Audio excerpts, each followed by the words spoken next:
अगर आप भी एक ऐसे पेशेंट हैं जो थकान से परेशान है, थकान इतनी कि जब आप सुबह सो के उठते हैं तो लगता है शरीर कितना थका हुआ है, काम पे जाते हैं थके थके, काम दिन भर करते हैं, उसके बाद शाम को वो थकान और बढ़ जाती है।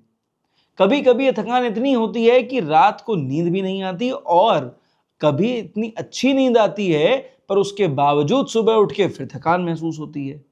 अब अगर ये थकान आपका पीछा नहीं छोड़ रही है तो आज इस वीडियो में ऐसे सॉल्यूशंस देंगे जिससे कि आपकी थकान दूर हो सके। देखो, सॉल्यूशंस टू द पॉइंट हैं, आपके फायदे के लिए हैं, 5 बूंद 10 बूंद में ही काम हो जाएगा, लेकिन समझदार है ना, वीडियो पूरा जरूर देखना।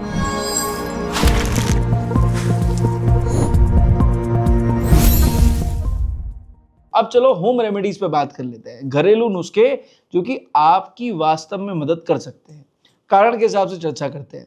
चलो भाई, अगर हमें यहाँ पर किसी पेशेंट के फेरेटिन को इंप्रूव करना है ना, तो सबसे इंपॉर्टेंट है हमें अपने खाने में परिवर्तन लाना पड़ेगा, कुछ चीज़ों को इंक्लूड करना है।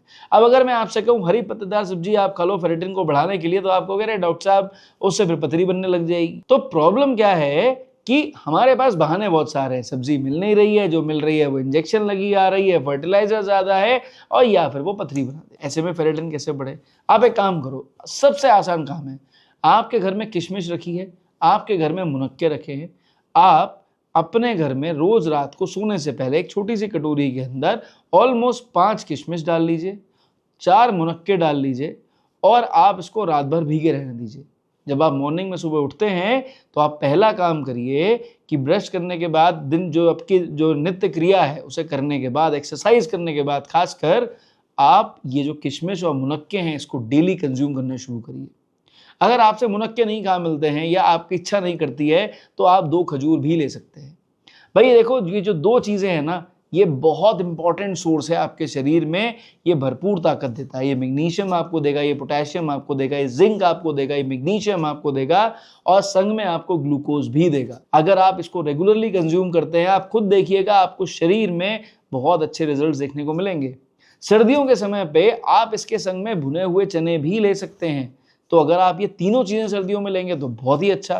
गर्मियों के समय में केवल मुनक्के और किशमिश लेने के बारे में सोचिए, बहुत बेहतर है। एक काम और कर सकते हैं कि आप चने का सत्तू बना के रख सकते हैं, और डेली एक्सरसाइज करने के बाद, सुबह एक्सरसाइज करना बहुत ज़रूरी है ताकि जो खाएं वो पचे, तो आप ये मुनक्के, किशमिश और 1 गिलास सत्तू आप आराम से पी सकते हैं। आपके लिए बहुत अच्छा है, शरीर की ताकत ज़रूर बढ़ाएगा। अब जो दूसरी होम रेमेडी है ना, वो भी बहुत इफेक्टिव है।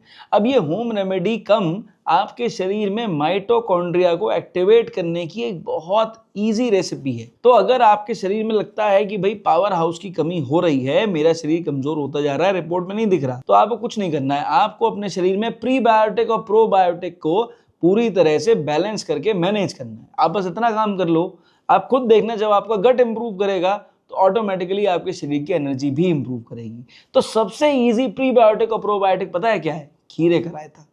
आप कहोगे डॉक्टर साहब ये क्या बात हुई? भाई देखो, आपके शरीर को फाइबर चाहिए, जरूरी है आपके लिए। अब अगर आप इस एक खीरे को कद्दूकस करके और उसमें दही डाल के आप रेगुलरली अगर कंज्यूम करते हैं, छौंक लगा के लेना जरूरी है ताकि उसकी तासीर नॉर्मल रहे, ठंडी ना रहे, अदरवाइज गला पकड़ने के चांसेस रहते हैं बदलते मौसम में। ठीक है, तो अगर आप खीरे का रायता रेगुलरली लेते हो, बढ़िया 1 कटोरी या 2 कटोरी रेगुलर कंज्यूम करते हैं, खासकर दिन में सूर्य अस्त से पहले, तो ये एक बहुत अच्छा प्री प्लस प्रोबायोटिक है।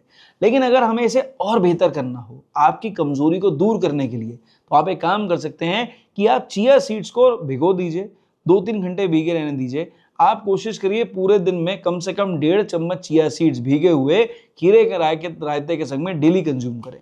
क्या क्या मिलेगा? फाइबर, एक बढ़िया प्रीबायोटिक आपके लिए बॉडी में रेडी हो जाएगा, आपकी बॉडी में एब्जॉर्प्शन बढ़ा देगा। क्या? और दही प्रोबायोटिक बहुत बढ़िया है, बहुत इफेक्टिव है। आपके शरीर में जब ये दोनों चीजें पहुंचती हैं, प्लस दही के अंदर मौजूद प्रोटीन पहुंचता है, मिल्क प्रोटीन जो आपकी बॉडी में जाता है, तो ये आपके माइटोकॉन्ड्रियाज को एक्टिवेट करता है, गट को हल्का रखता है, एंड मोस्ट इंपॉर्टेंटली जब गट हल्का रहेगा तो वीकनेस महसूस नहीं होगी। आप ये काम करके देखिए। इसको और बेटर करने के लिए आप काला नमक डाल दीजिए, तो मैग्नीशियम पोटेशियम की कमी आपकी पूरी होगी। आप खुद देखिएगा ये काम करके, मेरी राय मान के 21 दिन रेगुलर करके देखिए, और फिर इसी वीडियो में कमेंट सेक्शन में बताइए फायदा हुआ या नहीं। चलो भाई, अब दवाइयों पे चर्चा करेंगे। होम्योपैथी की कुछ ऐसी दवाइयां हैं जो आपकी बहुत बेहतर मदद कर सकती हैं सेल्फ मेडिकेशन में। पर मैं एक बात बताऊं, होम्योपैथी का बेसिक सिद्धांत है कि हमेशा दवा मरीज के अकॉर्डिंग ही देनी चाहिए। इसीलिए केस डिस्कशन बहुत इंपॉर्टेंट है। तो अगर आप ज़्यादा प्रॉब्लम में हैं, सोल्यूशन नहीं मिलकर दे रहा है ना, तो आप मेरे साथ या मेरी टीम के संग में कोऑर्डिनेट कर सकते हैं।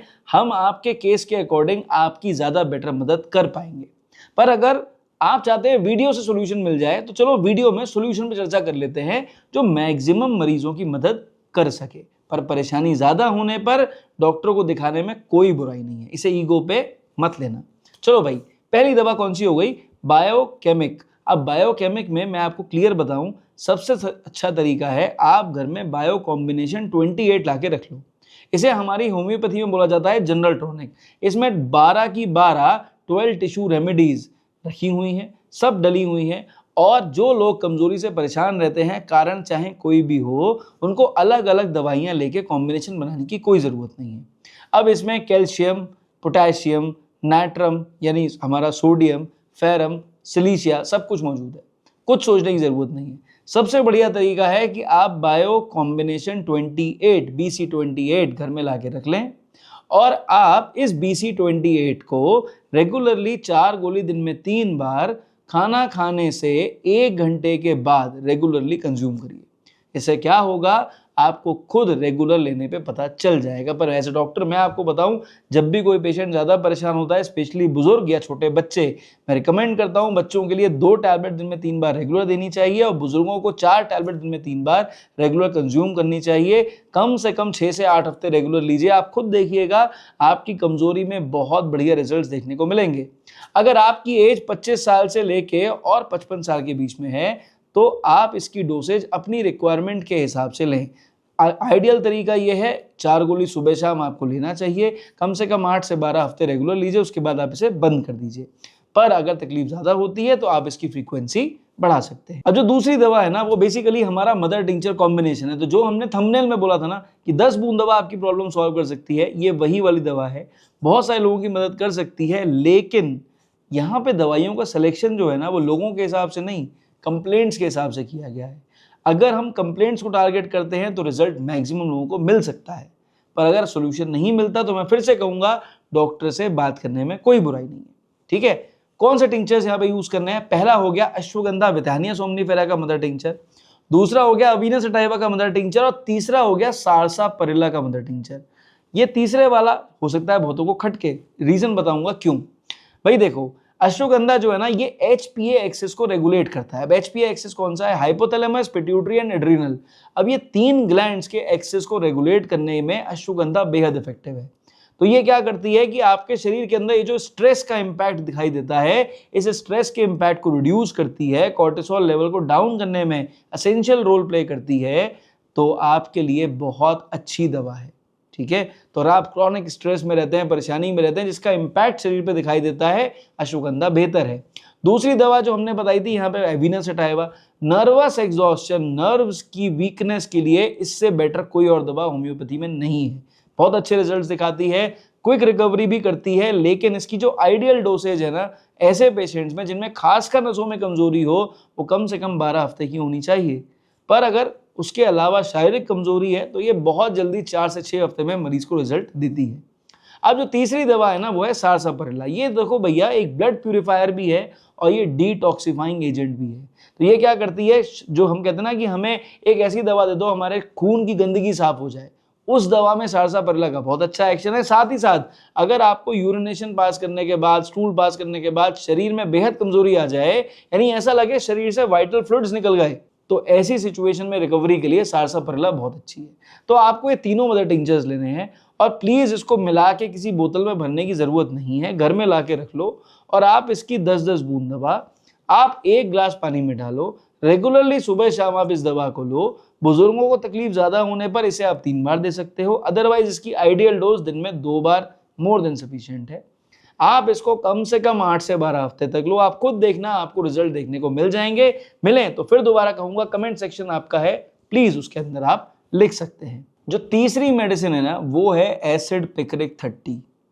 अगर आप एक ऐसे पेशेंट हैं जो कि अपनी कमजोरी से इतना परेशान हो गया है कि उसको लगता है जिंदगी बेकार है, उस पेशेंट के लिए एसिड पिक्रिक शानदार दवा है। देखो मैं क्लियर बता रहा हूं, ये दवा हर मरीज के लिए नहीं है, पर ये हर उस मरीज के लिए है जो शारीरिक कमजोरी से तो परेशान है ही, लेकिन मानसिक कमजोरी से तो बहुत ही ज्यादा परेशान है। थोड़ा सा भी काम अगर उसने कर लिया शारीरिक तो भी दिक्कत, और अगर हल्का सा भी उसने मेंटल वर्क कर लिया तो भी दिक्कत, और इतनी कि उससे उठ ही नहीं मिल रहा है।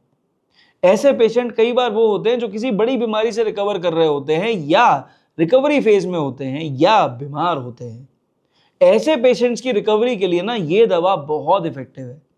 तो अगर इस तरह की कोई कंडीशन आपके संग है ना, तभी एसिड पिक्रिक के बारे में आपको सोचना है। पर मैं क्लियर बता दूं, जो ये वीकनेस होती है ना, जिसमें मेंटली पेशेंट परेशान है, फिजिकली परेशान है, उठ नहीं पा रहा है, कह नहीं पा रहा है, चल नहीं पा रहा है, सोच नहीं पा रहा है, उस सिचुएशन में एसिड पिक्रिक जैसी दवाइयां फायदा करती हैं। ये एक जनरल रेमेडी नहीं है, लेकिन उन पेशेंट्स के लिए है जिनको वास्तव में इस सिचुएशन में एक ऐसी दवा चाहिए जो उनको उठा के खड़ा कर दे। वो दवा है एसिड पिक्रिक। तो कैसे इस्तेमाल करनी है? अगर आप ज़्यादा परेशान हैं तो 2 बूंद दवा 2 चम्मच पानी में डालिए, दिन में 5 बार तक कंज्यूम कर सकते हैं, लेकिन तभी जब परेशानी बहुत ज़्यादा हो। अगर आप अभी रिकवर कर रहे हैं किसी बीमारी से, या बीमार हैं और रिकवरी चाहते हैं उस बीमारी से सिर्फ कमज़ोरी में, तब ऐसे में एसिड पिक्रिक 30 दिन में 3 बार यूज़ करें। कोशिश करें आप इस दवा को 21 डेज तक लें। अगर आपको लगता है अब इम्प्रूवमेंट आ गया पर और इम्प्रूवमेंट की ज़रूरत है, तो डॉक्टरी परामर्श बहुत ज़रूरी है। अगर आपको इस दवा से रिजल्ट मिलते हैं, फिर से कहूँगा कमेंट सेक्शन आपका लिख दो। तो भाई देखो, आई होप इस वीडियो को देखने के बाद आपके भी चक्षु नेत्र खुल गए होंगे। बात बिल्कुल पते की थी, क्लियर कट थी, टू द पॉइंट थी, समझ में आई है। चैनल पर पहली बार आए थे, रिक्वेस्ट करेंगे सब्सक्राइब कर जाएं, रेगुलर वीडियोस देखते हैं थम्स अप देके ज़रूर जाएं। परेशान हैं तो इसे ईगो पे ना लें, परेशानी हो तो डॉक्टर को दिखाने में कोई बुराई नहीं है। आप मुझे दिखाना चाहें तो मैं और मेरी टीम आपकी पूरी सहायता कर सकते हैं। हम एक्सपीरियंस डॉक्टर्स हैं और आप जैसे पेशेंट्स रेगुलरली देखते हैं। इस वीडियो में सिर्फ इतना, मेरी तरफ से नमस्कार, थैंक यू एंड जय हिंद।